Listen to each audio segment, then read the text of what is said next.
السلام علیکم ناظرین، آج ہم آپ کو سلطنت عثمانیہ کے 10 ایسے حیران کن حقائق بتائیں گے جو بیک وقت ایک ساتھ آپ نے اتنی مختصر ویڈیو میں نہیں سنے ہوں گے، اور آج کے بعد یہ آپ کو ہمیشہ یاد بھی رہیں گے۔ نمبر 1، سلطنت عثمانیہ سن 1299 سے 1922 تک قائم رہنے والی ایک مسلم سلطنت تھی جس کے حکمران ترک تھے۔ نمبر 2، ابتدا میں عثمانی حکمران خود کو بیگ اور غازی کہلواتے تھے، جبکہ بایزید اول پہلا عثمانی حکمران تھا جس نے سلطان کا لقب اختیار کیا۔ نمبر 3، 16ویں اور 17ویں صدی یہ سلطنت 3 براعظموں پر پھیلی ہوئی تھی اور جنوبی مشرقی یورپ، مشرق وسطیٰ اور شمالی افریقہ کا بیشتر حصہ اس کے زیر نگین تھا۔ نمبر 4، اس عظیم سلطنت کی سرحدیں مغرب میں اپنائے جبلاٹر، مشرق میں بحیرہ قزوین اور خلیج فارس، اور شمال میں آسٹریا کی سرحدیں اور کریمیا یعنی موجودہ یوکرین سے جنوب میں سوڈان، صومالیہ اور یمن تک پھیلی ہوئی تھی۔ نمبر 5، مالدوو، ٹرانسلوینیا اور ولاچیا کے علاقوں کے علاوہ اس کے 29 صوبے تھے۔ نمبر 6، عثمانی بحریہ دنیا کی پہلی بحریہ تھی جس نے بحری جہازوں پر توپیں نصب کی۔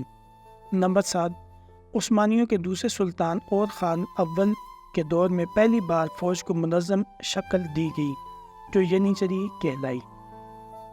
ینیچری مستقل پیدل فوج تھی جس کی حیرت انگیز شجاعت، نظم و ضبط اور وفاداری نے 3 صدیوں تک یورپی قوتوں پر اپنی داغ بٹھائے رکھی، اور سلطنت عثمانیہ کی ابتدائی تمام فتوحات بلا شبہ اسی کے زور بازو کا نتیجہ تھی۔ نمبر 8، عثمانی فضائیہ کی بنیاد جون 1909 میں رکھی گئی۔ اس طرح یہ دنیا کی قدیم ترین جنگی ہوا بازی کے اداروں میں سے ایک ہے۔ اس کا قیام اس وقت عمل میں آیا جب سلطنت عثمانیہ نے اپنے 2 ترک ہوا بازوں کو پیرس میں منعقدہ بین الاقوامی ہوا بازی کانفرنس میں شرکت کرنے کے لیے بھیجا۔ فضائی جنگ کی بڑھتی ہوئی اہمیت کے پیش نظر عثمانی حکومت نے اپنے عسکری ہوا بازی کے منصوبے کو منظم کرنے کا فیصلہ کیا۔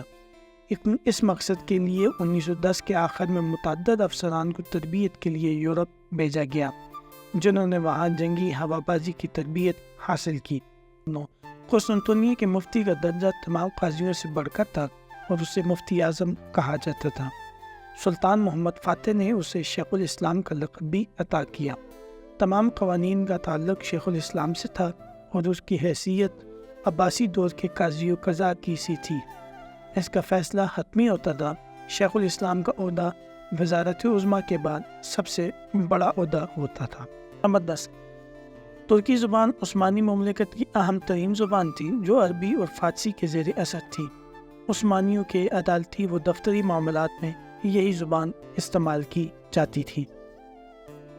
شکریہ۔